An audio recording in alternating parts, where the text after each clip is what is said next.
Operation Rolling Thunder, Central Highlands, Vietnam. March 1967.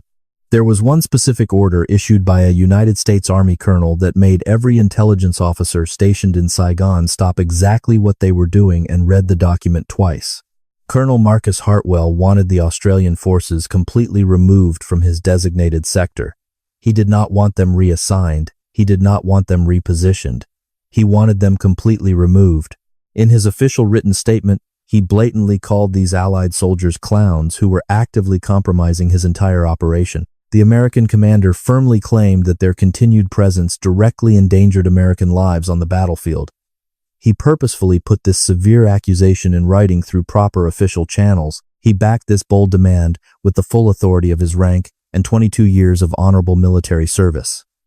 However, there was a shocking paradox hidden within this administrative conflict. The specific group of Australians he was talking about actually possessed the highest recorded kill ratio of any Allied unit operating within the entire brutal theater of the Vietnam War. These elite Australian operatives routinely conducted missions in dangerous areas where regular United States forces simply would not dare to go.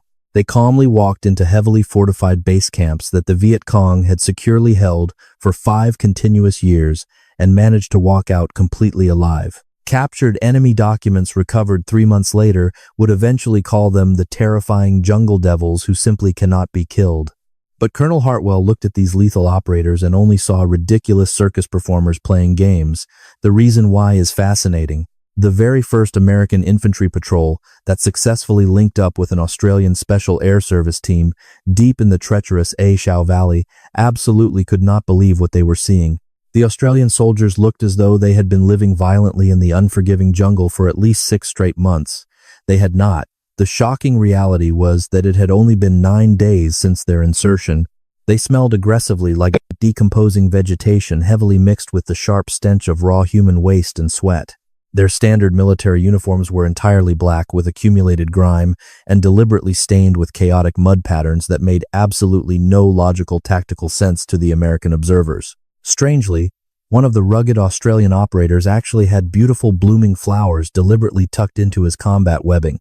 They were actual living flowers, specifically bright pink orchids, carefully arranged among his lethal military equipment. Baffled by this bizarre display, the young American lieutenant commanding the patrol immediately asked the most obvious question. "What the hell are you people doing?" The veteran Australian sergeant, a tough former cattle station hand from the vast plains of northern Queensland, named Barry Baz Henderson, looked back at the young officer. He stared at him as if the American had just asked why water was wet. "Being invisible, mate," the Australian sergeant replied calmly. The American lieutenant immediately thought the bizarre response was just a sarcastic joke meant to mock him. It was absolutely not a joke. The Australian operatives were not just wearing basic camouflage.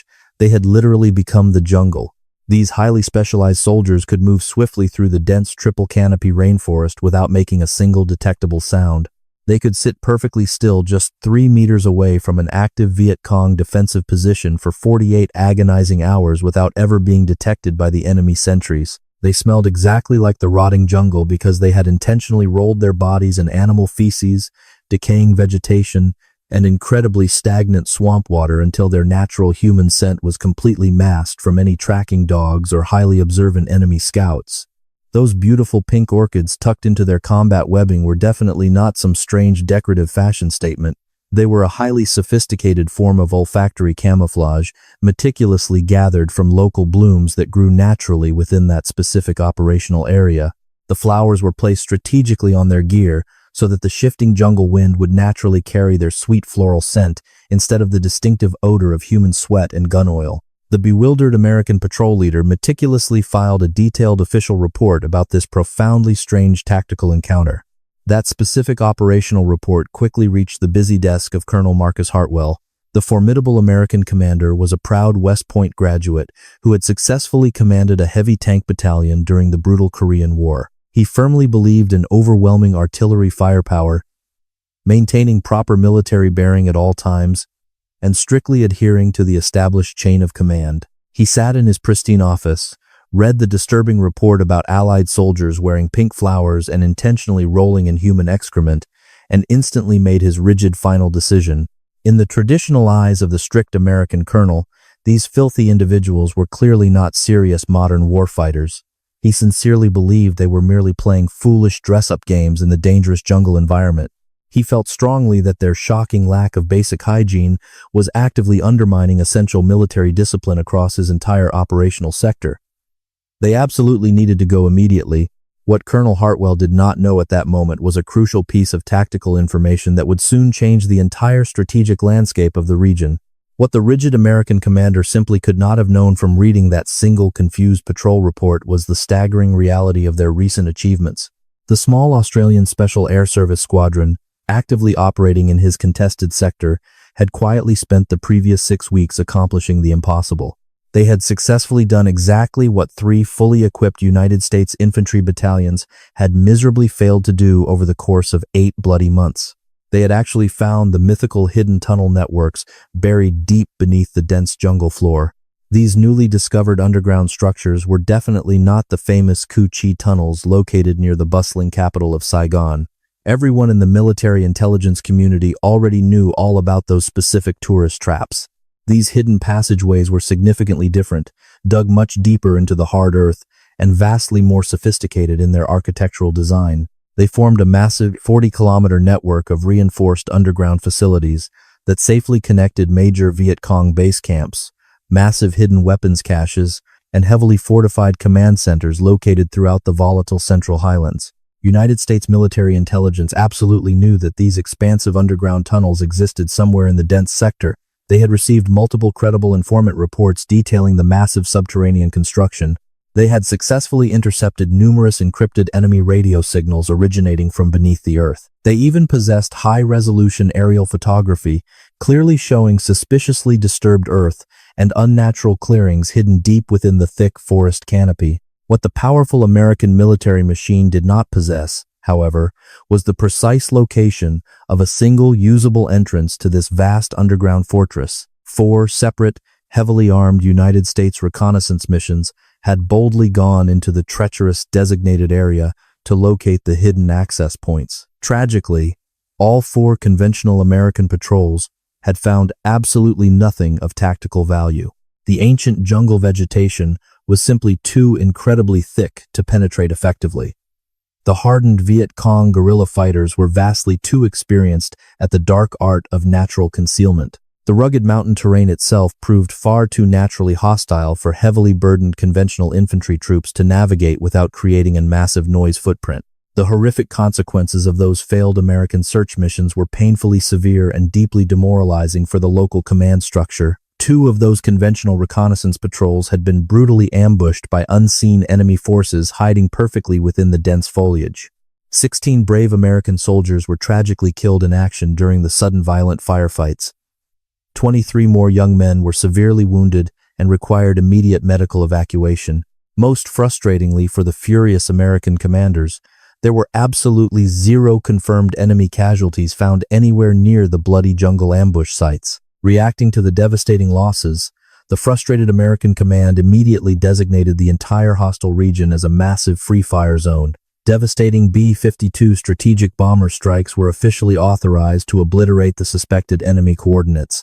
Hundreds of tons of high-explosive ordnance were mercilessly dropped directly into the pristine jungle environment. The terrifying carpet bombing violently turned massive patches of ancient tropical rainforest into barren, cratered moonscapes. Despite this overwhelming display of apocalyptic aerial firepower, the deeply buried enemy tunnel networks remained completely operational and entirely untouched by the massive explosions. That was the precise moment when a desperate senior intelligence officer sitting comfortably at the Military Assistance Command Vietnam headquarters finally made a crucial phone call. He directly contacted the busy Australian Task Force headquarters located at Nui Dat. This communication was deliberately not framed as an official military request. There was absolutely nothing formally documented in writing regarding this sensitive tactical conversation. It was presented simply as a quiet, informal suggestion that perhaps the elite Australian operators might actively want to take a closer tactical look.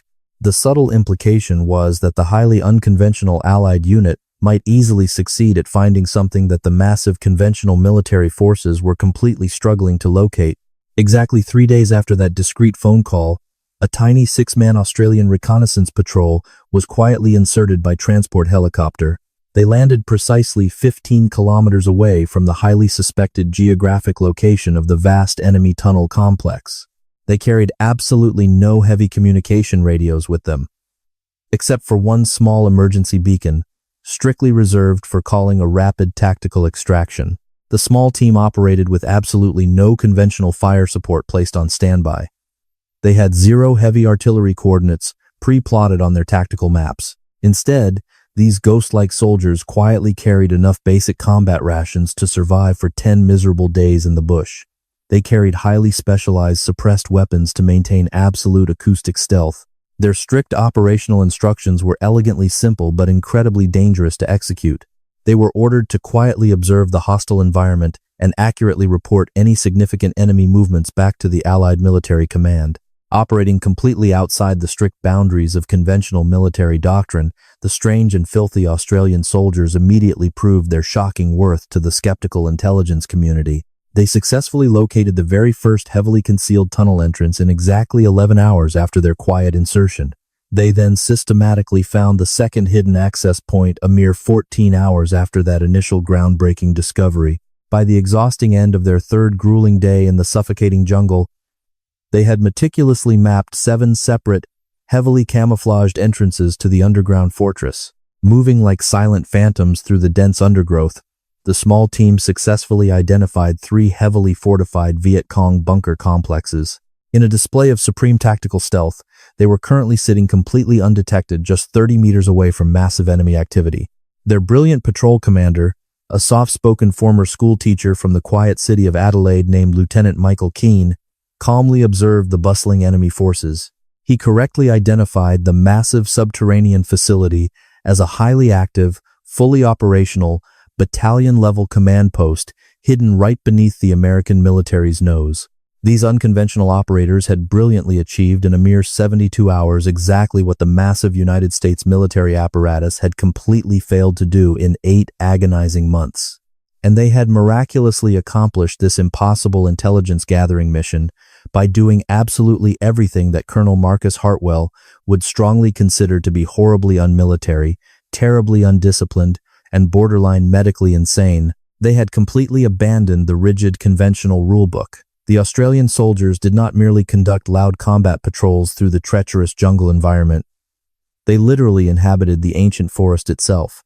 The profound tactical distinction between patrolling through the harsh jungle and actually inhabiting it mattered significantly more than any conventional military manual could possibly explain.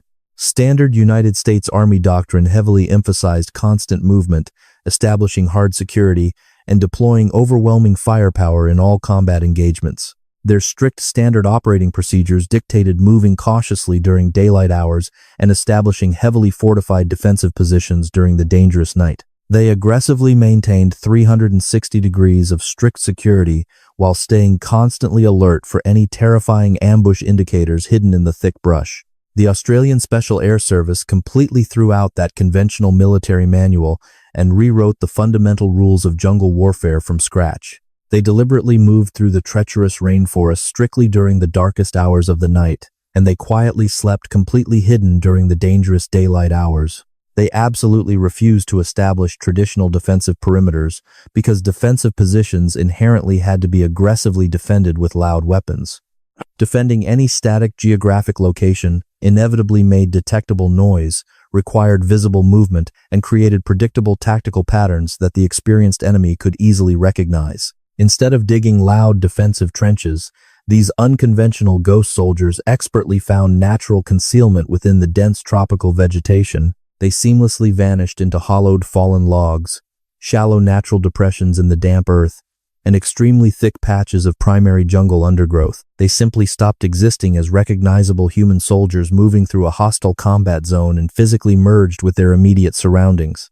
One particular Australian operator, a tough former railway worker from the sweltering city of Brisbane named Kevin Walsh, perfectly described this deeply unnerving physiological transformation during his detailed post-operation debriefing. Sitting quietly in the stark intelligence briefing room, Private Kevin Walsh bluntly explained their shocking methodology to the deeply bewildered senior officers. We literally became rotten logs. We became silent rocks.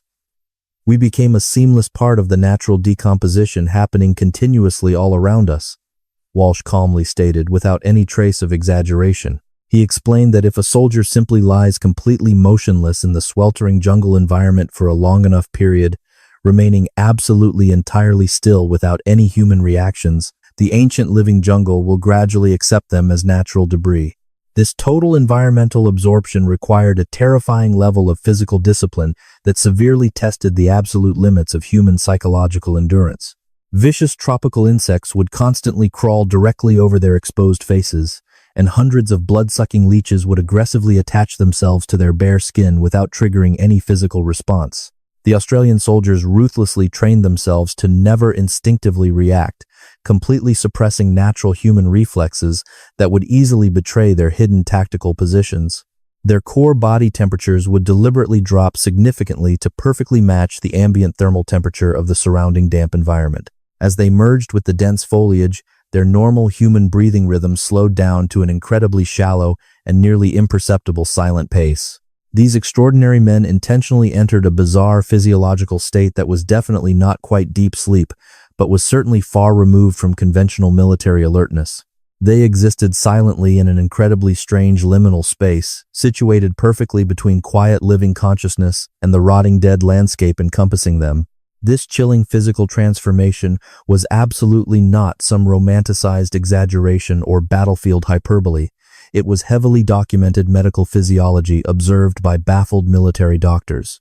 Australian Special Air Service troopers regularly returned from these extended ghost patrols exhibiting dangerously low core body temperatures that deeply alarmed the medical staff. Their internal body temperatures frequently registered up to 3 full degrees below normal human physiological baseline parameters. They had incredibly trained their own resilient bodies to consciously slow down their fundamental metabolic processes while operating deep within the hostile enemy territory. They deliberately reduced their respiratory rates and purposefully lowered their resting heart rates to critical medical levels that would immediately trigger severe emergency alarms within any standard civilian hospital setting. They were essentially inducing a highly controlled, dangerous hypothermic physiological state simply to drastically reduce their invisible thermal signature in the dark jungle. And this terrifying physical commitment to absolute tactical invisibility actually worked exactly as they had brilliantly planned it. Heavily armed Viet Cong combat patrols frequently walked completely unawares within literal arm's reach of these heavily concealed Australian surveillance positions and miraculously saw absolutely nothing out of the ordinary. This incredible tactical evasion was definitely not because the invisible Australians were securely hidden behind thick armored cover or massive protective earthworks. They remained completely undetected, primarily because they had essentially stopped physiologically registering as living human beings to the surrounding hostile environment. The experienced enemy guerrilla fighters possessed highly evolved pattern recognition systems, deeply ingrained from surviving decades of brutal asymmetrical jungle warfare. However, their uncanny natural ability to rapidly detect subtle human threats, spot visual anomalies, and instantly identify mortal danger simply failed to trigger when facing the Australians. But this radical tactical approach demanded something that conventional United States military forces were simply never psychologically trained or officially encouraged to properly tolerate. The absolute foundational requirement for this supernatural camouflage was maintaining absolute, unbreakable physical stillness for agonizingly extended periods of time under extreme duress. This demanding requirement did not merely mean staying relatively quiet for a few tense minutes or remaining completely motionless for a few uncomfortable hours. It literally meant holding a perfectly static physical position in the miserable mud for multiple consecutive days without ever shifting a single muscle. The elite Australian reconnaissance patrol that successfully discovered the massive subterranean tunnel network patiently sat frozen in their hidden surveillance positions for 4 consecutive days. For 96 agonizing hours, they silently held their ground without ever moving their exhausted bodies more than 10 meters in any direction. That meant enduring 4 miserable days of lying motionless in foul rotting vegetation while consciously controlling every single shallow breath they quietly took. It meant intentionally not swatting away the thick swarms of malarial mosquitoes violently attacking their exposed skin and completely ignoring the excruciating pain of severe muscle cramps. They deliberately chose to never violently react to the terrifying parade of dangerous jungle wildlife that continuously crawled completely over them. One of these incredibly stoic operators was Trooper David Morrison, a quiet former apprentice electrician hailing from the bustling southern city of Melbourne. During the incredibly tense second day of their vital underground surveillance mission, Morrison experienced a truly horrifying encounter that tested his immense resolve. A massive, heavy jungle python slowly emerged from the dense underbrush and deliberately began to pass directly over his outstretched, completely immobilized legs. It was absolutely not a small or easily ignored reptile. Morrison calmly estimated the incredibly muscular snake was roughly 8 or perhaps even 9 feet long. The massive jungle predator was incredibly thick, possessing a heavy muscular circumference roughly equivalent to a fully grown adult man's thigh. The heavy python slowly slithered directly over his cramped calves, suddenly pausing its silent movement for approximately 30 agonizingly long seconds right on top of him. The giant snake was possibly subtly sensing the extremely faint residual body warmth radiating from the frozen soldier, or perhaps it was simply pausing to comfortably rest. Eventually, the massive reptile slowly continued on its quiet way, disappearing back into the thick green shadows of the tropical undergrowth. Throughout this entire deeply terrifying biological encounter, Trooper David Morrison did absolutely not move a single muscle or even slightly alter his steady breathing. He did not instinctively flinch in natural human terror, and he certainly did not foolishly reach down for his reliable loaded military weapon. Meanwhile, just a few meters away in the thick brush, another completely immobilized Australian trooper was silently enduring his own horrific psychological nightmare. A massive colony of aggressive leafcutter ants had deliberately established a busy, continuous foraging trail directly across his bare, heavily camouflaged human arm. Hundreds upon hundreds of these large biting insects marched relentlessly in a perfectly disciplined straight line directly across his exposed, sensitive skin. Each tiny vicious insect was diligently carrying a small, severed piece of green vegetation back to their massive hidden underground colony network. The relentless insects were literally treating his immobilized human forearm precisely like a highly convenient, naturally occurring highway bridge built entirely out of flesh. The busy colony of biting ants mercilessly maintained their busy, continuous marching column directly over his unprotected body for 6 agonizing consecutive hours.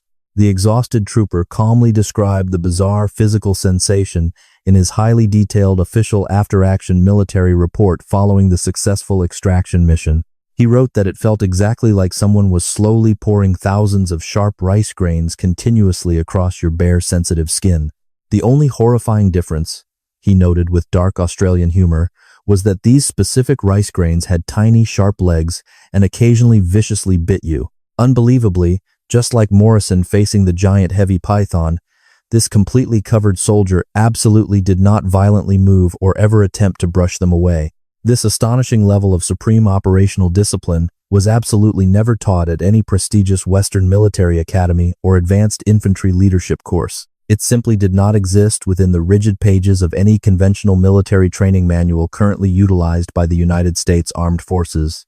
The resourceful Australians had meticulously developed these incredible survival skills purely through dangerous trial, painful error, and bloody battlefield experience. They had completely achieved a fundamental, brilliant reconceptualization of exactly what brutal combat truly meant within the unforgiving, deeply hostile tropical jungle environment of Vietnam. The seasoned Sergeant Barry Henderson, the exact same confident man who had earlier told the bewildered American lieutenant they were simply being invisible, deeply understood this. He thoroughly explained this highly unconventional combat philosophy during a remarkably candid historical interview recorded many quiet decades after the brutal war had finally ended. American military doctrine was fundamentally always about aggressively attempting to physically control the chaotic battlefield with massive, overwhelming firepower, the veteran operator calmly recalled. Our unique Australian doctrine was completely different because it was primarily about successfully becoming an invisible, integral part of that chaotic battlefield. You absolutely cannot possibly ever hope to fully control the ancient living jungle because it is simply vastly too incredibly big and remarkably old, Henderson stated. The dense environment is fundamentally far too inherently hostile for any modern human military force to ever successfully dominate completely through mere mechanical brute force. But you can certainly consciously choose to quietly join it. You can humbly submit to its supreme natural power, and you can simply let it completely absorb you. And once you are fully absorbed by the dense green shadows, you are truly magically invisible, not merely cleverly hidden. There is a profoundly massive tactical difference between merely hiding behind a large tree and literally becoming completely invisible to the hostile enemy eye. This staggering philosophical difference was easily measurable in the stark, deeply contrasting enemy combat contact rates officially recorded by the Allied Intelligence Command. Conventional United States infantry patrols, aggressively operating within the Central Highlands, fiercely averaged roughly one violent enemy contact every 3.7 agonizing days. Meanwhile, the stealthy Australian Special Air Service reconnaissance patrols quietly averaged only one enemy contact every 11.3 long silent days. This massive statistical discrepancy was absolutely not simply because the cowardly Australian operators were actively avoiding deadly engagements with the fierce enemy forces. It was entirely because the deeply frustrated Viet Cong guerrilla fighters simply could never successfully locate the invisible Australian soldiers hidden perfectly within the dark foliage. The elite Australians deliberately operated continuously deep within extremely dangerous hostile areas, possessing significantly higher, officially confirmed concentrations of heavily armed Viet Cong infantry troops. They consistently stayed deployed in the hostile field significantly longer and effectively covered substantially more treacherous ground than their loud conventional counterparts. Despite constantly operating directly within the enemy's heavily fortified backyard, they were remarkably detected significantly less than roughly one-third as often as the loud Americans. When these lethal phantoms were actually finally detected by the enemy forces, the resulting violent kill ratios were absolutely savage and completely one-sided. Declassified Australian Special Air Service combat contact reports covering the bloody period from March straight through the hot month of August vividly tell a horrific story. These official military documents clearly show exactly 43 totally confirmed violent combat engagements occurring deep within the dense, dark tropical rainforest. The devastating enemy casualty figures officially recorded during those brutal stealth engagements listed exactly 387 confirmed dead Viet Cong combatants. There were also an additional 162 highly probable enemy combat kills strictly recorded by the remarkably efficient Australian reconnaissance operatives. Conversely, the official Australian military casualties sustained during this exact same bloody operational period consisted of merely 7 lightly wounded soldiers and absolutely 0 operators killed. This incredible combat record accurately represented a staggering confirmed kill ratio of approximately 55 dead enemy fighters to every single wounded Australian soldier. If you actually include the highly probable enemy combat kills in that brutal mathematical equation, the staggering ratio rapidly climbs well above 78-1. But the rigid Colonel Marcus Hartwell, sitting comfortably in his pristine office, absolutely did not ever bother to look closely at these incredible statistical numbers. He only angrily saw the messy operational reports, and those formal reports vividly described filthy Allied soldiers who looked hopelessly homeless and smelled completely violently inhuman. He looked strictly at their severe violations of conventional military standards regarding proper appearance, and he instantly stubbornly saw nothing but clowns. The breaking point arrived on the 19th of March 1967, when an Australian patrol extracted from the dense field after 14 exhausting days of continuous stealth operations. The extraction helicopter that picked them up actually had to fly with its side doors completely open despite the high altitude and freezing temperature because the stench radiating from the men was simply unbearable. When they finally landed at the busy United States fire base that actively served as the primary operational staging area, the formidable Colonel, the rigid American commander silently watched as 6 filthy men slowly climbed out of the transport helicopter, looking exactly like they had just been exhumed from shallow, muddy graves. Their standard military uniforms were completely unidentifiable, heavily caked with thick layers of dried mud and what visibly appeared to be raw animal feces. Their exhausted faces were heavily streaked with tactical camouflage paint that had grossly mixed with sweat, grime, and dead jungle debris to create bizarre facial patterns that genuinely resembled a severe tropical skin disease to the naked eye. One of the weary Australian operators, amazingly, still had living green vegetation actively growing inside his tactical webbing, not merely tucked in for quick camouflage, but actually growing thick moss rooted deep within the damp fabric. The patrol commander, Lieutenant Michael Keane, professionally stepped forward to deliver his official intelligence report to the senior officer. Colonel Hartwell took exactly one disgusted look at the foul-smelling soldier standing before him and instantly made his rigid final decision. "Get these ridiculous clowns entirely out of my operational sector right now," he loudly commanded. This aggressive statement was absolutely not a polite diplomatic request between Allied forces. It was a direct, unambiguous, and entirely official military order issued by a superior officer. Lieutenant Keene, to his immense professional credit, expertly maintained his calm composure despite the blatant disrespect being shown to his exhausted men. "Sir, we have vital combat intelligence on the enemy positions," the young Australian officer attempted to explain respectfully. "I do not care about your intelligence." Hartwell's furious voice carried loudly across the busy firebase, causing other soldiers to stop working. Dozens of American infantrymen immediately stopped what they were doing to silently watch the tense confrontation unfolding on the muddy landing pad. "You are a complete disgrace to the military uniform, and your undisciplined men are an absolute disgrace to the military uniform," Hartwell angrily shouted. "I currently have massive combat operations actively ongoing within this specific sector, and I absolutely will not have them compromised by filthy soldiers who arrogantly think basic military discipline is somehow optional. You will immediately clean yourselves up and report directly back to your command. You will completely evacuate your personnel, and you will absolutely not return to this active operational area. Is that crystal clear?" Hartwell aggressively demanded. Keene silently looked at the furious colonel, briefly looked at the growing crowd of American soldiers eagerly watching the confrontation, and then calmly looked right back at the senior officer. "Crystal clear, sir," the Australian lieutenant replied without showing any visible emotion. Exactly 20 minutes later, Lieutenant Keene and his filthy team were safely loaded onto a transport helicopter heading straight back to the Nui-Dat headquarters.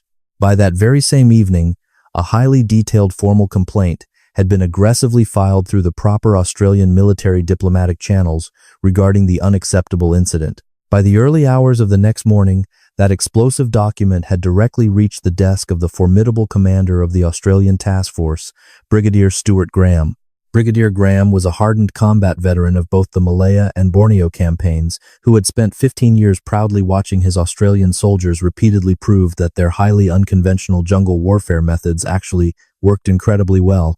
The furious Australian brigadier immediately made an extremely tense phone call directly to the senior command staff at the Military Assistance Command Vietnam headquarters. The subsequent diplomatic conversation was absolutely not polite or politically accommodating in any way. Brigadier Graham made it abundantly clear that if the stubborn Colonel Hartwell genuinely wanted the highly effective Australians entirely out of his designated sector, then the proud Australians would happily leave immediately. However, he firmly stressed that all of them would be leaving, completely withdrawing, not just the elite Special Air Service operatives. Graham threatened that the entire Australian task force would completely withdraw, and they would actively take with them all their vital intelligence findings, their highly detailed operational maps, and their crucial military cooperation with United States forces operating throughout the entire Third Corps tactical zone.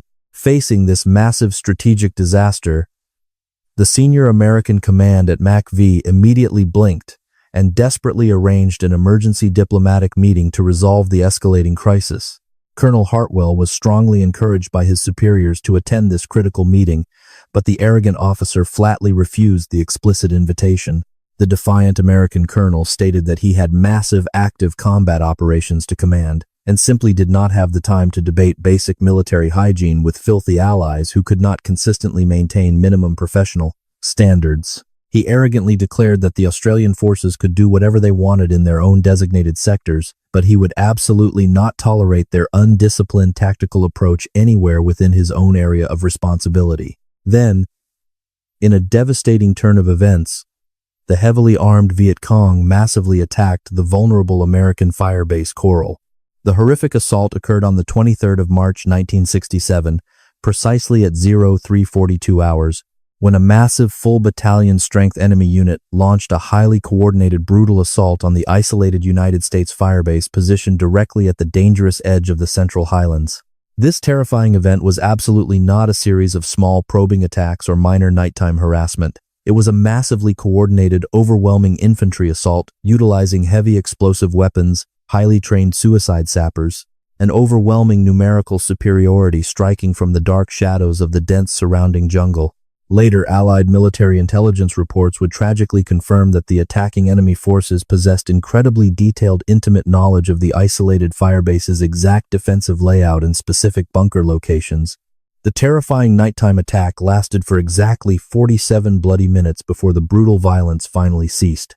When the heavy smoke eventually cleared and the desperate screaming ended, 14 brave American soldiers were confirmed dead, 41 more were severely wounded, and the entire attacking Viet Cong battalion had completely disappeared like magical ghosts directly back into the impenetrable depths of the dense tropical rainforest. Having successfully achieved their devastating primary tactical objective, the brutal enemy fighters had completely breached the outer defensive perimeter, successfully destroyed 2 massive reinforced ammunition bunkers, and tragically killed the firebase's senior commanding officer in the violent chaos. It was officially recorded as the absolute most successful Viet Cong military attack launched on any United States defensive position in the entire Central Highlands region over the past 8 months.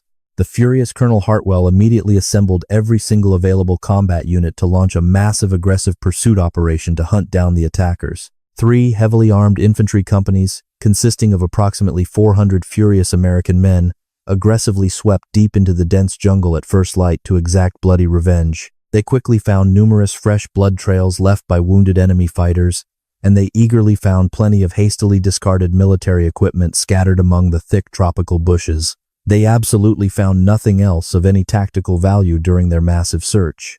The entire massive Viet Cong assault battalion had simply vanished entirely from the face of the earth, leaving behind no tangible physical trace. Strictly following standard United States military doctrine, the frustrated American troops aggressively established heavily fortified blocking positions and systematically swept the dense surrounding area with overwhelming combat numbers. They desperately called in massive heavy artillery bombardments and devastating tactical air support strikes on numerous suspected hidden enemy positions located deep within the impenetrable green canopy. They diligently executed all of these conventional tactical maneuvers continuously over 2 exhausting days of massive offensive combat operations, utilizing hundreds of heavy artillery rounds and coordinating multiple devastating aerial bombing strikes on the dense jungle. Despite unleashing this apocalyptic amount of devastating military firepower, the massive American pursuit operation resulted in absolutely 0 confirmed enemy combat contacts and strictly 0 confirmed enemy casualties.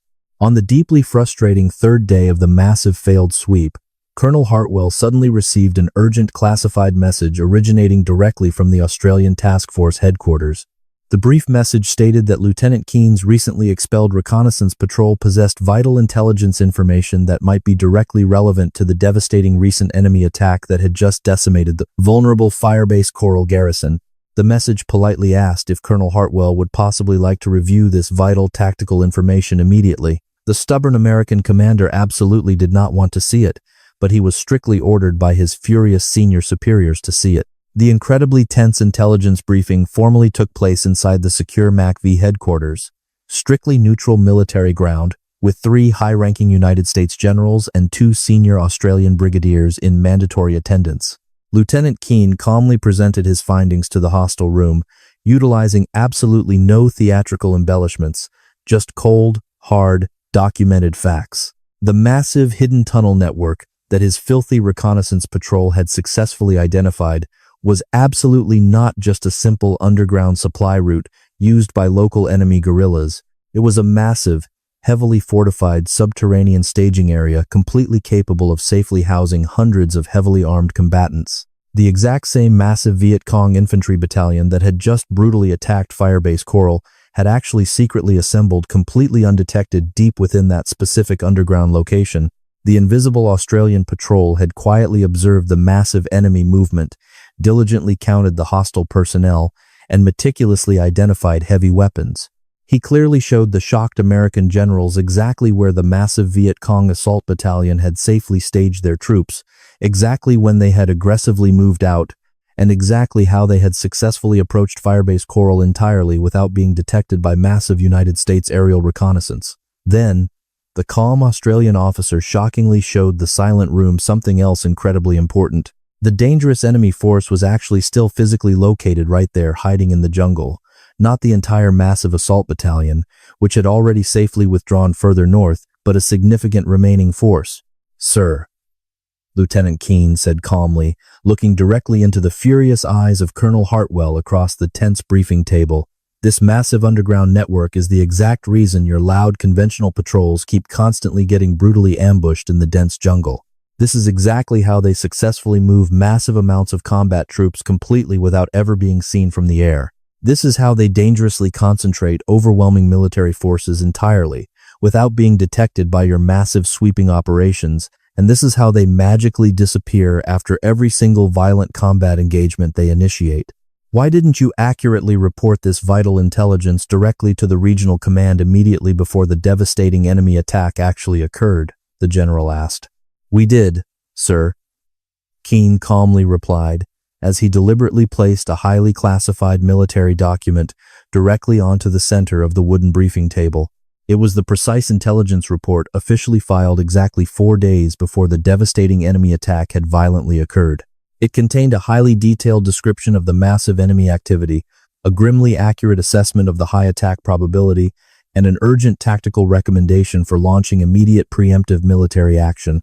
That specific vital warning document had been formally forwarded directly to the regional United States Military Intelligence Command, where it had been officially noted, casually acknowledged, and then apparently completely ignored by the senior command staff. The furious senior American general carefully read the detailed intelligence report, slowly read it again to ensure he understood the massive failure, and then looked directly at the sweating Colonel Hartwell. "Did you actually see this specific vital intelligence document before the devastating enemy attack occurred?" he demanded aggressively. "I was briefly briefed on it." Hartwell's voice was incredibly careful. The furious senior general's voice could have instantly frozen boiling water when he responded to the weak excuse presented by the sweating colonel. The reliable source was an elite reconnaissance patrol that had been in continuous stealth observation of the hostile target area for 6 grueling days. They possessed absolute visual confirmation of the massive enemy strength, heavy support weapons, and specific troop movement patterns, and you arrogantly dismissed this vital intelligence simply because you did not like how the exhausted soldiers smelled.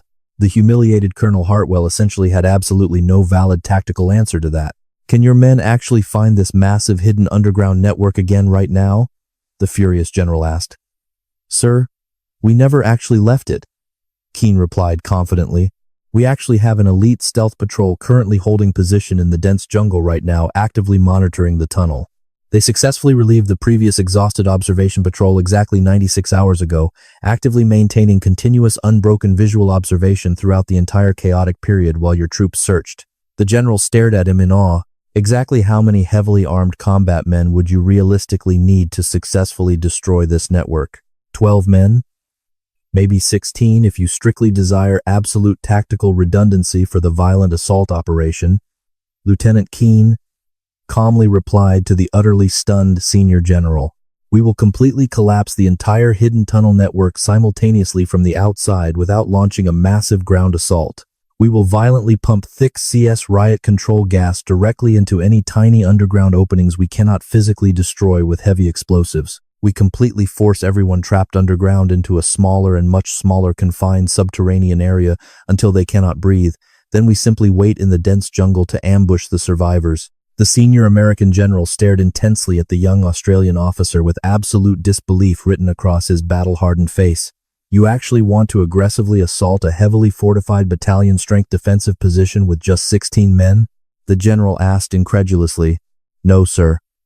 I absolutely want to completely collapse their underground infrastructure with exactly 16 men," Lieutenant Keene replied, with cold, calculating precision.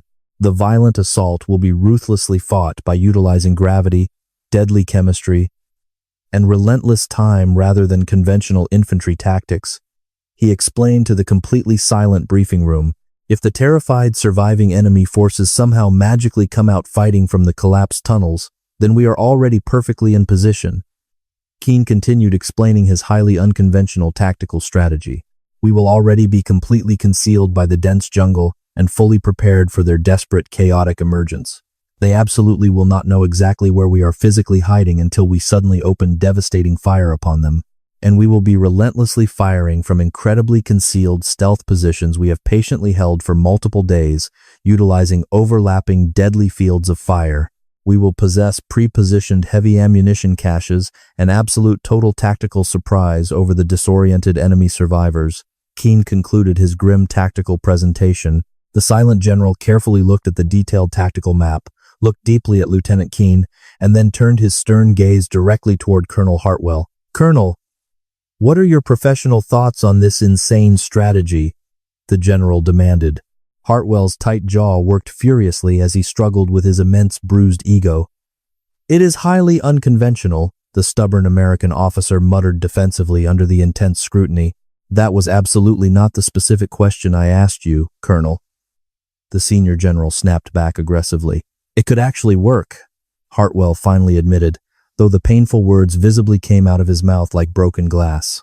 "If they can genuinely hold their hidden positions that incredibly long without being detected, and if the hidden tunnels are exactly where they confidently say they are, it might succeed." "Lieutenant Keane," the general's voice became formally authoritative. "You are officially authorized to completely execute this highly dangerous stealth operation immediately. You have exactly 16 heavily armed men, full independent operational tactical control, and exactly 72 hours to successfully execute this massive demolition assault," the general ordered. "Colonel Hartwell will personally provide overwhelming heavy fire support strictly upon your direct request and coordinate emergency extraction aviation assets as desperately needed." "Is that entirely clear?" the general asked. "Yes, sir," Keane replied. "And Lieutenant," the general added darkly, "absolutely do not get my American people tragically killed, just proving a stubborn tactical point." "I would not dream of it, sir," Keane stated. The highly classified stealth mission was officially designated as Operation Copper Canyon by the Allied military command structure. Lieutenant Keane rapidly assembled 2 elite 8-man reconnaissance patrols, carefully combining his own highly experienced tactical team with a second hardened patrol commanded directly by the veteran Sergeant Barry Henderson. They immediately spent 20 grueling hours conducting incredibly detailed operational planning and massive tactical coordination.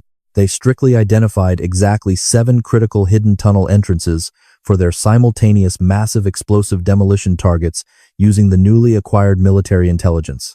They meticulously planned 2 heavily concealed command-detonated Claymore explosive positions to brutally cover the most likely enemy escape routes during the chaotic aftermath. The 16 heavily burdened ghost operatives finally began their dangerous tactical insertion precisely at 0200 hours on the dark morning of March 27th.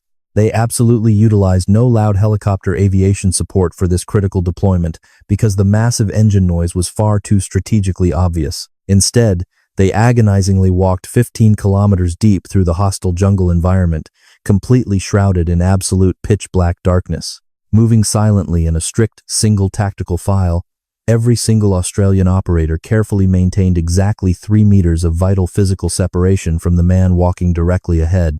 They utilized absolutely no spoken words, relying entirely upon silent hand signals for vital combat communication, while strictly maintaining absolute unbreakable noise discipline.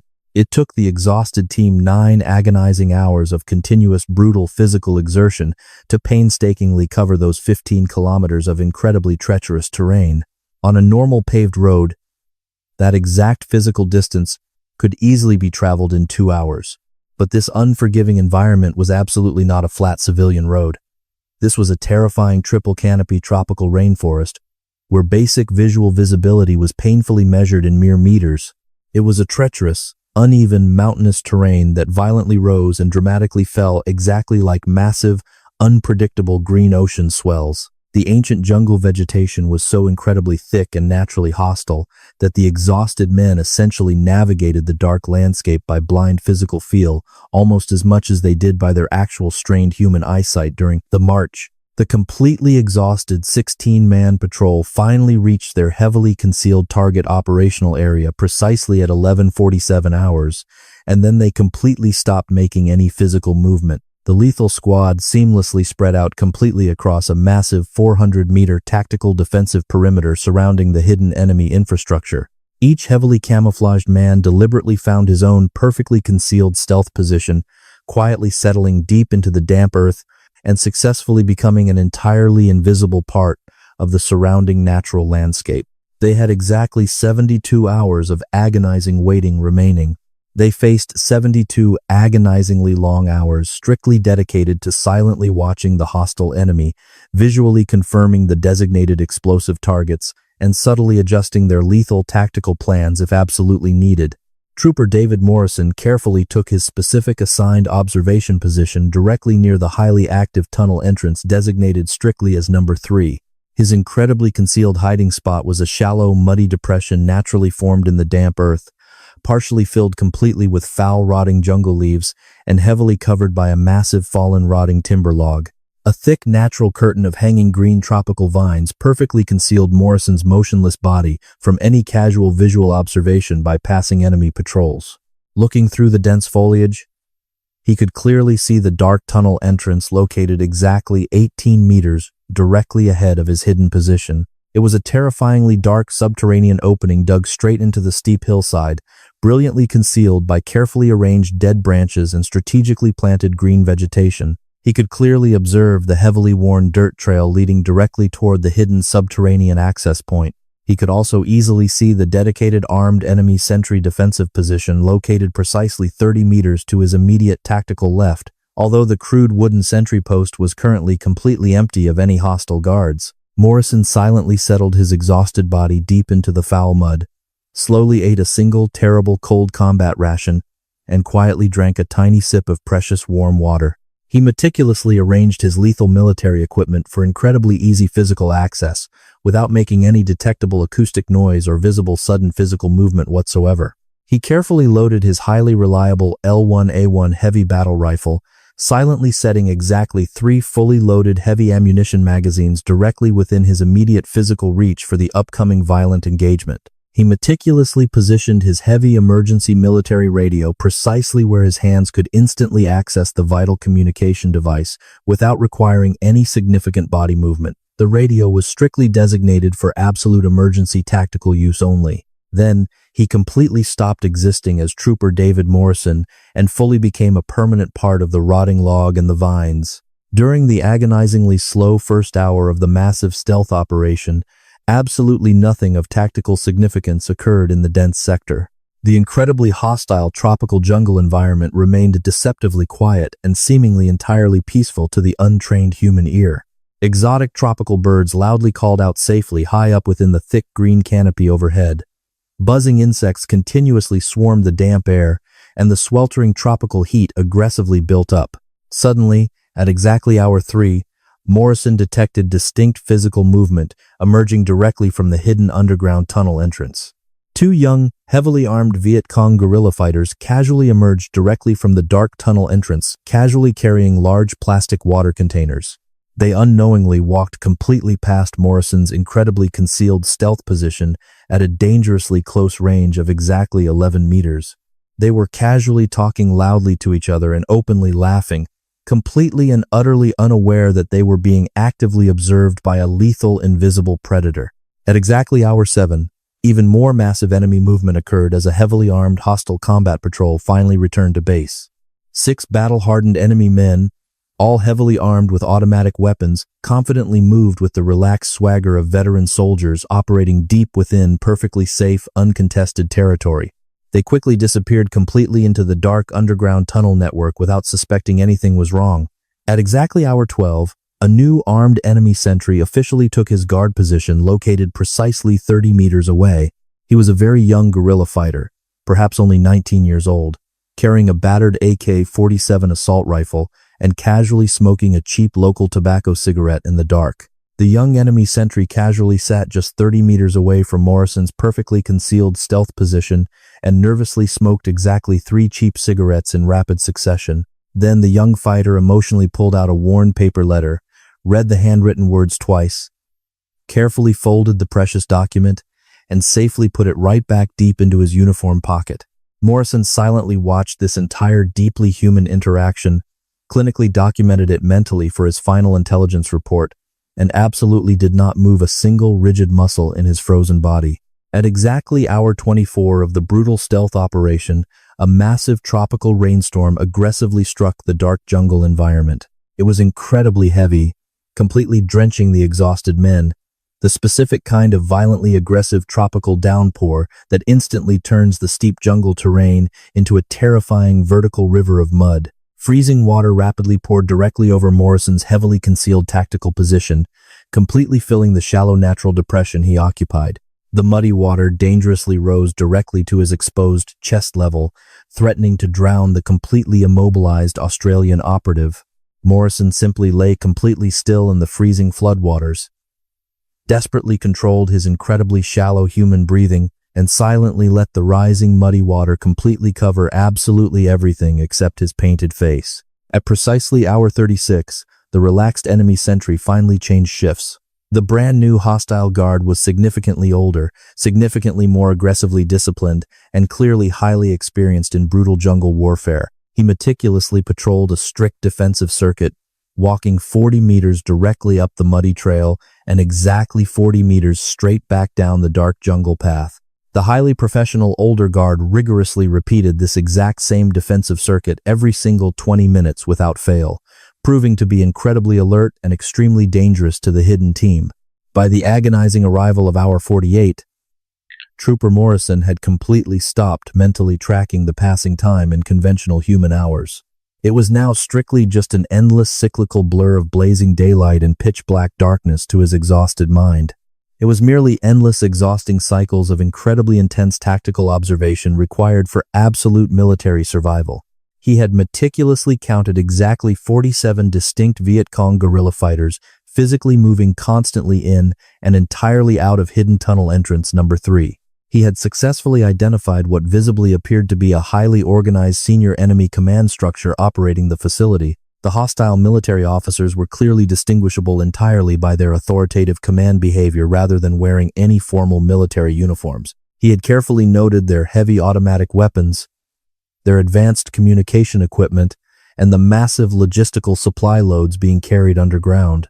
He officially documented absolutely everything happening within his sector, and he had miraculously accomplished this impossible intelligence-gathering task entirely, without ever moving more than exactly 6 inches in 2 agonizing days.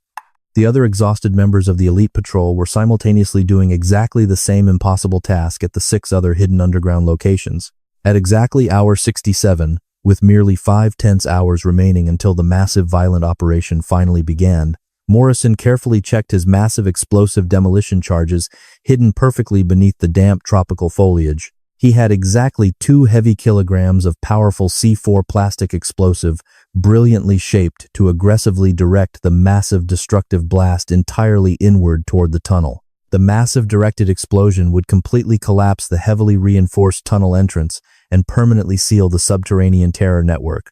The devastating explosive detonation would be triggered strictly by a concealed command communication wire. He had incredibly run the long copper wire completely during pitch-black darkness, expertly burying the thin line entirely under dead jungle leaves and damp dirt while testing electrical continuity twice. Absolutely everything was finally completely ready for the massive coordinated assault. At precisely 0200 hours on the dark morning of March 30th, exactly 72 hours after their quiet initial stealth insertion, Lieutenant Keene finally sent the lethal signal. 16 heavily armed invisible men violently detonated exactly 7 hidden tunnel entrances completely simultaneously. The pitch-black tropical jungle violently lit up with blinding white fire as 7 massive explosions carefully placed by the experts detonated. Each massive blast aggressively collapsed hundreds of tons of heavy earth and shattered rock. The devastating explosions violently forced the massive heavy terrain directly into the gaping tunnel mouths. Morrison silently watched as tunnel entrance number 3 simply violently ceased to physically exist before his eyes. The focused explosion was absolutely not incredibly large, because they had brilliantly used shaped explosive charges to perfectly focus the massive blast wave. But the catastrophic physical effect was absolutely total and incredibly permanent. The entire steep hillside violently slumped downward, and the dark opening entirely disappeared forever, beneath massive rubble, heavy earth, and shattered timber. Within a few chaotic minutes, terrified Viet Cong fighters were desperately emerging from several other tiny hidden openings that the Australian team had not initially found. They crawled out of emergency escape exits, concealed ventilation shafts, and completely hidden trapdoors. They came out violently coughing, completely disoriented by the concussive blasts, and many were completely without their heavy automatic weapons. The hidden Australians absolutely did not open fire immediately. They silently watched, carefully tracked the panicked targets, and meticulously documented their chaotic defensive positions in the dark. Only when the disoriented Viet Cong desperately began to tactically organize, to aggressively form up, and to violently prepare a coordinated military response, did Lieutenant Keane finally give the lethal command. Then they violently opened devastating fire from the dark shadows. 16 heavy battle rifles simultaneously roared from exactly 16 perfectly concealed stealth positions that the hostile enemy had casually walked entirely past for 3 straight days without ever seeing. The panicked enemy forces desperately tried to aggressively return heavy fire, but they absolutely could not successfully identify targets. The terrified enemy fighters were blindly shooting at brief muzzle flashes, at chaotic jungle sounds, and essentially at absolute empty nothingness. The completely one-sided, brutally violent engagement lasted for exactly 11 bloody minutes in the dark jungle. When the sudden deafening gunfire finally ended, exactly 43 Viet Cong combatants were confirmed completely dead. The desperate, terrified survivors immediately retreated directly back into the unstable underground darkness. Lieutenant Keane calmly waited exactly 30 tense minutes before confidently giving the final operational order to successfully initiate the brutal Phase 2. The stealthy operators methodically dropped burning CS riot control gas grenades directly into absolutely every single tiny ventilation opening they could easily access. Their brutal objective was not to necessarily kill everyone, but rather to entirely deny the space, making the deep tunnels completely uninhabitable and aggressively forcing any remaining survivors to frantically move. By the arrival of pale dawn, the desperate surviving enemy fighters were frantically trying to completely evacuate through the compromised tunnel network. The relentless Australians silently tracked them through the dense jungle undergrowth. There were precisely 2 more incredibly brief, brutally one-sided, violent combat engagements as the terrified enemy completely broke. By exactly 0800 hours, the massive stealth assault operation was finally and completely over. The absolutely staggering final official operational count recorded exactly 73 confirmed enemy fighters completely dead and precisely 14 dazed combatants successfully captured alive. Approximately 30 terrified enemy fighters had successfully escaped through completely hidden subterranean exits that the tiny Australian reconnaissance force simply had absolutely not been able to properly cover with heavy explosives. The entire massive enemy subterranean tunnel complex was officially rendered completely structurally unusable by the massive, devastating explosive blasts. Every single known vital access entrance had been completely collapsed or permanently sealed shut under hundreds of heavy tons of shattered rock and damp earth. Many grueling months of massive Viet Cong logistical preparation and heavy subterranean construction had been violently, completely destroyed in a single terrifying night. The official combat casualties strictly suffered by the incredibly brave Australian reconnaissance patrols during this massive assault were exactly 0 killed. There were exactly 2 Australian soldiers officially reported as very lightly wounded in the official military action reports. Both of those incredibly minor physical injuries were ironically strictly caused by tiny flying pieces of jagged metal shrapnel originating directly from their very own massive C4 explosive demolitions. The tough, injured operators were rapidly and incredibly professionally medically treated directly right there in the dark jungle field entirely without requiring any emergency medical aviation evacuation. The highly successful elite reconnaissance patrols quietly extracted from the dense jungle precisely at noon. When the extraction helicopters finally landed heavily at the bustling United States firebase, the formidable Colonel Marcus Hartwell was already standing directly on the muddy landing pad. He quietly looked at the exhausted Lieutenant Keane and carefully observed the 16 filthy men slowly climbing out of the transport helicopter. They looked exactly as bad as they had a full week earlier, if not significantly worse. 3 agonizing days of lying completely motionless in the rotting jungle, followed directly by a brutal night of close-quarters combat, had absolutely not improved anyone's highly questionable military appearance.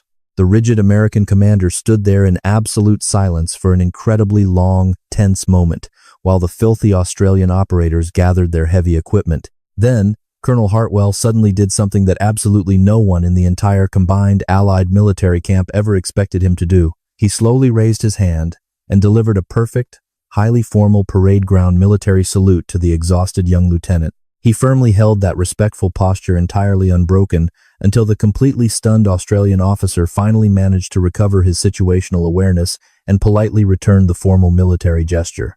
Dropping his stiff arm, the senior American officer looked directly into the weary eyes of the dirty Australian commander. "I was completely wrong about your men," Hartwell stated loudly enough for the surrounding American troops to clearly hear his shocking admission. "Yes, sir, you absolutely were." Keane nodded calmly without showing any arrogance. "I owe you a massive formal apology," the colonel continued. "You owe me absolutely nothing, sir. But you desperately owe your intelligence staff a brand new policy on evaluating source credibility," the lieutenant replied firmly. Hartwell almost managed a slight smile. "That policy adjustment is already completely done," the American colonel admitted frankly to the exhausted Allied officer standing before him in the mud. "Is there absolutely anything else your incredible men require right now?" "Yes, sir," Keane replied without any hesitation. "My men desperately need a hot shower. And they honestly need significantly more than just a shower. They urgently need complete chemical fumigation." Hartwell immediately turned toward his nervous personal aide standing nearby. "Get these incredibly brave men absolutely whatever they need immediately, including hot food, clean water, and urgent medical attention. And someone find me the base supply officer right this second, because I urgently need exactly 16 full cases of cold beer delivered directly to the Australian compound." Hartwell loudly ordered his bewildered staff. 16 entire cases, sir?" the young aide asked in complete disbelief. "Exactly one full case for every single man standing here, because they have more than earned it today," the colonel confirmed.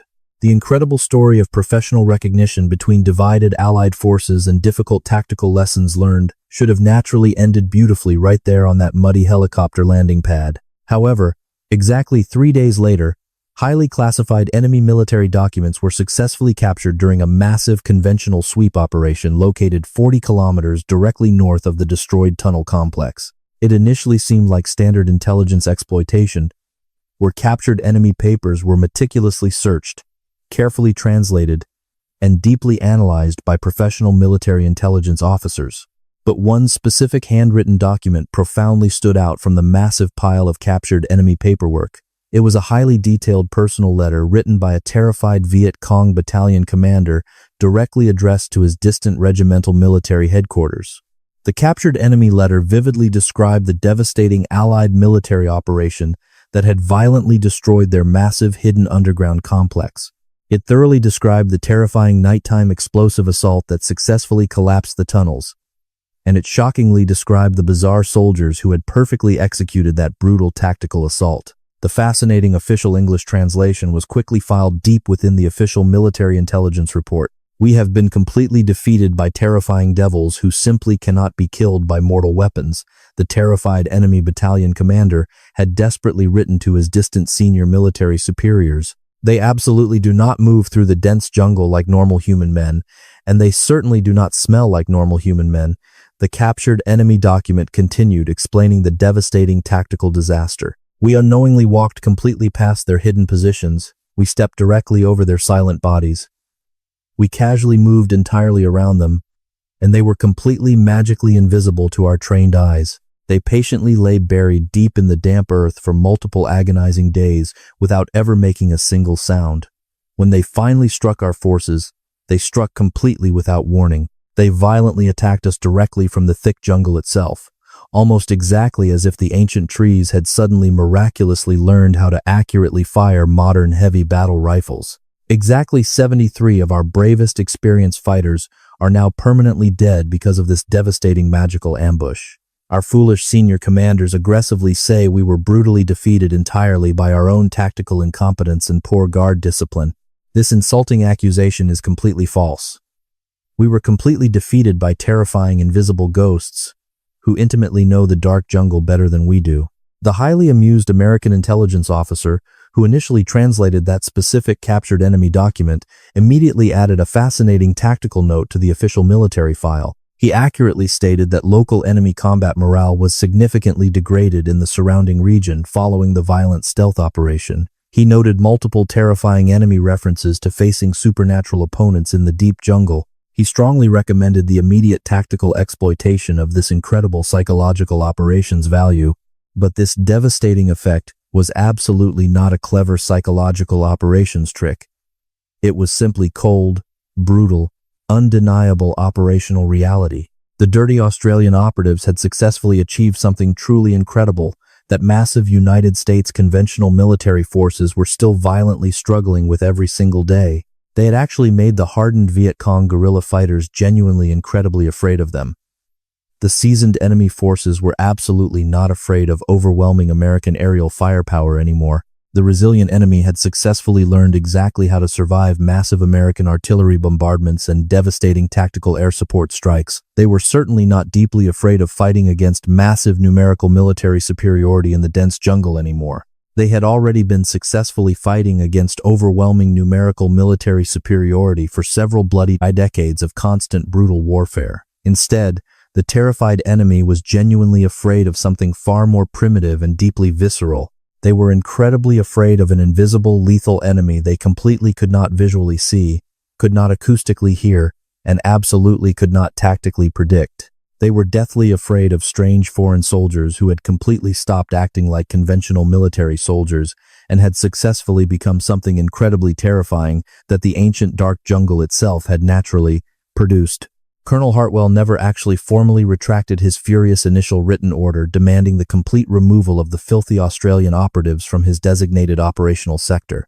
However, he did quickly send a brand new, highly classified military directive directly to all conventional infantry units currently operating completely under his senior command. The strict new tactical directive was incredibly specific and completely unambiguous regarding future Allied military cooperation. All Australian tactical reconnaissance reports were immediately to be given absolute priority attention by every single American intelligence officer operating within his entire massive designated sector. Furthermore, all Australian operational recommendations were to be incredibly seriously evaluated by senior American commanders before launching massive operations. Any American military personnel caught making disparaging, derogatory comments about unconventional Australian tactical methods or their incredibly filthy physical appearance would immediately face severe disciplinary action. The shocking new directive included one fascinating additional command line that completely changed the tactical landscape. Effective immediately, all conventional American patrol personnel are officially authorized to coordinate directly with Allied Australian elite forces for advanced tactical advice regarding successful deep jungle stealth combat operations. Exactly 17 different United States infantry patrols eagerly took him up on that unprecedented tactical training offer within the very next bloody month alone. The highly experienced Australian operators quietly ran intensive advanced tactical training sessions for their eager American allies. They taught them absolute basic survival stuff, like exactly how to silently move through the thick underbrush entirely without making any acoustic noise. They meticulously taught the heavily burdened conventional troops exactly how to completely become an invisible integrated part of the hostile natural environment instead of constantly loudly fighting against it. Unfortunately, most of the conventionally trained American infantrymen simply could not successfully do it in the harsh field environment.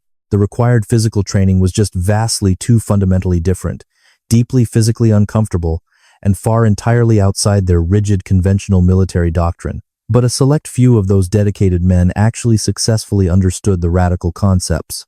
Some of them successfully learned exactly how to be perfectly still, how to patiently wait in the foul mud, and exactly how to actively become completely invisible to the searching eyes of the deadly enemy patrols. Those specific American soldiers successfully trained by the elite Australian operatives in highly unconventional methods produced staggering tactical results. They completely violated almost every single conventional military standard established by the massive United States Army, yet they produced verified intelligence gathering results that were officially calculated to be exactly 400% better than their completely untrained conventional counterparts. Their violent enemy contact rates massively dropped, their individual battlefield survival rates dramatically climbed, and their overall operational mission success rates successfully improved beyond any senior commander's wildest tactical expectations. The incredible statistical numbers were meticulously documented in highly classified official after-action military reports compiled by baffled intelligence analysts. These vital documents were then quietly filed entirely away in dark, dusty cabinets because officially absolutely no one in the senior Pentagon command structure wanted to publicly admit the terrifying truth. They simply could not officially acknowledge that filthy soldiers who looked completely homeless and smelled exactly like rotting corpses were vastly more militarily effective than perfectly groomed soldiers who strictly maintained absolutely proper, traditional military bearing and highly polished combat boots. Lieutenant Michael Keane finally rotated safely back home to his native country in late November of 1967. The brilliant young officer had successfully completed 2 incredibly dangerous consecutive combat tours and magically survived exactly 47 brutal stealth combat patrols deep within hostile enemy territory. He had been officially highly recommended to receive the prestigious Victoria Cross, which is famously known as Australia's absolute highest operational military honor for extreme battlefield gallantry. However, that specific prestigious recommendation was later quietly downgraded to the slightly lesser Military Cross for bureaucratic reasons that were never adequately explained.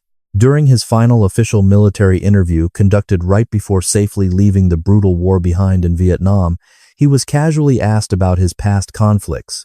The polite interviewer specifically asked him about Colonel Hartwell's furious initial tactical assessment regarding his men being aggressively called ridiculous circus clowns. Keane's calm, philosophical response perfectly summarized the entire massive cultural military clash. The strict American colonel was absolutely not entirely wrong to be deeply concerned about our terrible appearance, the veteran Australian officer calmly admitted with a slight knowing smile playing across his exhausted face.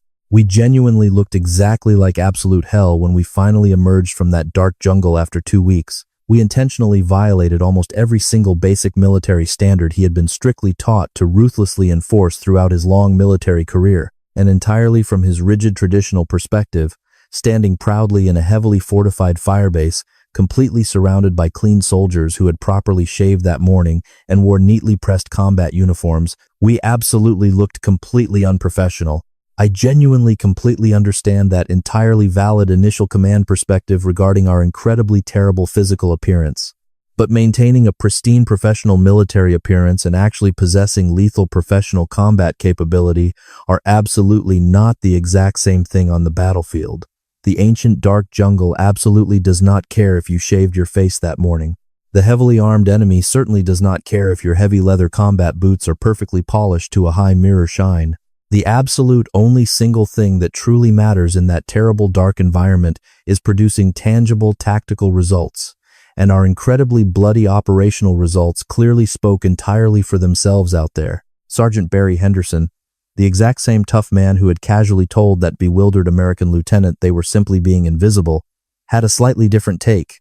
In a fascinating historical interview recorded many decades later in 1994, the seasoned veteran operator was significantly more blunt and direct. Hartwell angrily called us ridiculous clowns primarily because we simply did not neatly fit his rigid mental model of exactly what professional combat soldiers should physically look like, Henderson explained. That is perfectly fine, because strict mental models are generally quite useful for training basic troops. But when your established mental model violently conflicts directly with brutal battlefield reality, you only have 2 distinct choices. You can either bravely change the flawed model, or you can foolishly deny the obvious reality occurring directly in front of your eyes. He was actually incredibly smart enough to completely change his rigid mental model when presented with undeniable facts. Absolutely, not every single senior military officer would have successfully done that difficult thing. I deeply respect him for admitting his massive mistake. The old Australian soldier finally concluded his honest assessment. The massive, hidden underground tunnel network, violently destroyed during Operation Copper Canyon, was absolutely never fully rebuilt by the enemy forces. The incredibly stubborn Viet Cong guerrilla fighters certainly desperately tried to reclaim the lost territory. Over the next 6 bloody months, they repeatedly attempted to secretly re-establish heavily fortified combat positions entirely within the exact same dense jungle area. Every single desperate attempt was instantly detected, carefully documented, and violently disrupted by the Allied forces. This success was absolutely not achieved by launching massive loud conventional infantry sweep operations into the bush. The continuing operational success was completely driven entirely by tiny elite Australian stealth patrols that would quietly insert, patiently observe the exact enemy locations for multiple days, and precisely report back. Then, massive United States heavy artillery batteries would violently hit those highly specific coordinates with absolute devastating surgical precision. The terrified Viet Cong fighters would desperately scatter into the dark jungle, completely regroup their shattered forces, and stubbornly try the construction again. But the invisible Australian ghost soldiers would always be right there, hiding in the shadows, silently watching their every move. By early 1968, the deeply demoralized enemy combat forces had completely abandoned the entire massive operational area. United States military intelligence excitedly officially designated the massive dark region entirely as a permanent denied tactical zone. It was completely denied directly to the terrified Viet Cong guerrilla forces, but absolutely not to the advancing Allied military forces. The highly unconventional operational stealth techniques initially developed entirely by the Australian Special Air Service in the brutal jungles of Vietnam were incredibly eventually formally adopted by other major Allied military organizations around the entire world. These brilliant stealth tactics were heavily modified and enthusiastically embraced by elite United States Special Forces, the legendary British Special Air Service, and numerous other highly elite military units globally. The highly specific tactical methodology was eventually given several different impressive official military names over the passing decades. They called it close target reconnaissance, extended long-range stealth observation, and advanced covert hide-site operations. But the fundamental core tactical principle always miraculously remained exactly the same as it was back in that dark, muddy jungle during 1967. You must completely become an invisible, integrated part of the hostile natural environment surrounding you to survive. You must successfully achieve absolute tactical invisibility strictly through maintaining terrifying absolute physical stillness for agonizingly long periods. You must completely trade all basic human comfort for lethal combat capability. Colonel Marcus Hartwell eventually honorably retired completely from the massive United States Army in 1972, holding the impressive senior rank of Brigadier General. His incredibly long official military service record was considered absolutely exemplary by his distinguished peers within the rigid Pentagon command structure. He possessed multiple prestigious combat decorations and had successfully commanded multiple massive infantry divisions during his career. By all historical accounts, he was an incredibly capable professional military officer who bravely served his country with massive distinction. During his final official retirement interview, the aging general was politely asked about his long, chaotic time in Vietnam. He was asked about the hardest tactical lessons he had learned and exactly what he would do differently. His honest answer was simple: "I would have listened to those filthy clowns much earlier." The completely surprised civilian interviewer politely asked the retired general to fully elaborate on that bizarre, cryptic statement. There is a massive, dangerous tendency existing within strict military culture to mistakenly equate pristine physical appearance directly with actual lethal combat capability, Hartwell carefully explained. We wrongly assume that neat soldiers who meticulously maintain absolute discipline in tiny things will naturally maintain discipline in massive combat things. It is absolutely not an entirely unreasonable tactical assumption to make during peacetime. It has been proven true across many centuries of conventional warfare, but it is absolutely not a universally true tactical law. And in the dark jungles of Vietnam, I painfully learned that difficult lesson the absolute hard way. The filthy Australians genuinely looked exactly like they had completely given up entirely on basic military discipline. What they had actually brilliantly given up on was outdated conventional military tradition that no longer effectively worked. They had carefully looked at the incredibly hostile environment, deeply analyzed the resilient enemy, and made a brilliant calculated decision that utilizing loud conventional methods would simply get them all brutally killed.